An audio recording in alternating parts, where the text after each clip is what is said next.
আসসালামু আলাইকুম। আশা করি আপনারা সকলেই ভালো আছেন। তো আজকে যে বিষয় নিয়ে আলোচনা করব তা হলো, আপনারা জানেন সকলেই চলছে যে আইপিএল, লঙ্কান প্রিমিয়ার লিগ, যেখানে বাংলাদেশের কয়েকজন ক্রিকেটার কিন্তু অংশগ্রহণ করেছেন এবং তারা কিন্তু মোটামুটি ভালোই ক্রিকেট খেলছেন। ফ্র্যাঞ্চাইজি ক্রিকেটের এই যুগে বাংলাদেশি ক্রিকেটারদের কিন্তু বিভিন্ন লিগে বাংলাদেশের ফ্র্যাঞ্চাইজিদের কিন্তু তেমন চাহিদা নেই, কিন্তু ইদানিং বাংলাদেশের ক্রিকেটারদের কিন্তু সেই চাহিদাটা অনেক বেড়েছে।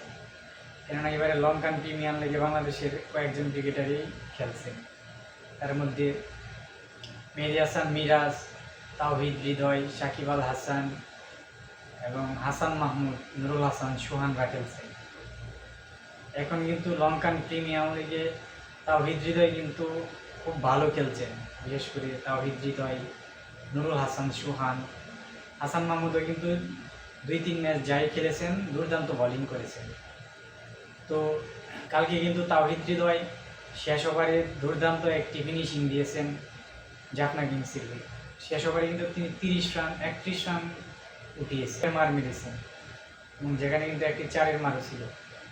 তাতে দেখেন, হৃদয় কিন্তু আমরা সকলেই জানতাম যে লেগ সাইড ওরিয়েন্টেড প্লেয়ার, কিন্তু তিনি কালকে লেগ সাইডে কিন্তু যেমন খেলেছেন, অফ সাইডে কিন্তু দুর্দান্ত শট খেলেছেন। অফের বল অফে খেলেছেন, লেগের বল লেগে খেলেছেন। তো প্রথম বলেই যে 6টা মারলেন হৃদয়, তা কিন্তু তার বুক বরাবর বাউন্সে একটা ডেলিভারি ছিল, সেখানে ফাইন লেগের উপর দিয়ে তিনি একটি 6 আঁকান। তো দ্বিতীয় 6টি কিন্তু তিনি স্ট্রেট ড্রাইভ, মানে এই বলটি কিন্তু হৃদয় চাইলে লেগ সাইডে শট খেলতে পারতেন, কিন্তু তিনি দুর্দান্ত স্ট্রেট ড্রাইভ করেছেন এবং বলারের মাথার উপর দিয়ে যে 6টা মারলেন তা চোখে লেগে থাকার মতো একটি শট।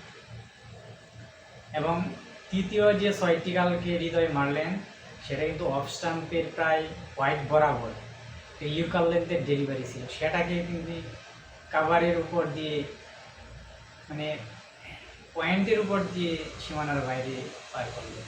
এবং পরপর 2টি বলে এরকম অফ সাইড দিয়ে 6 মারলেন, যেটি কিন্তু হৃদয় কিন্তু অফ সাইডে অনেক দুর্বল ছিল, আমরা যতই জানি। কিন্তু কালকে কিন্তু তিনি অনেক ভালো খেলেছেন অফ সাইড।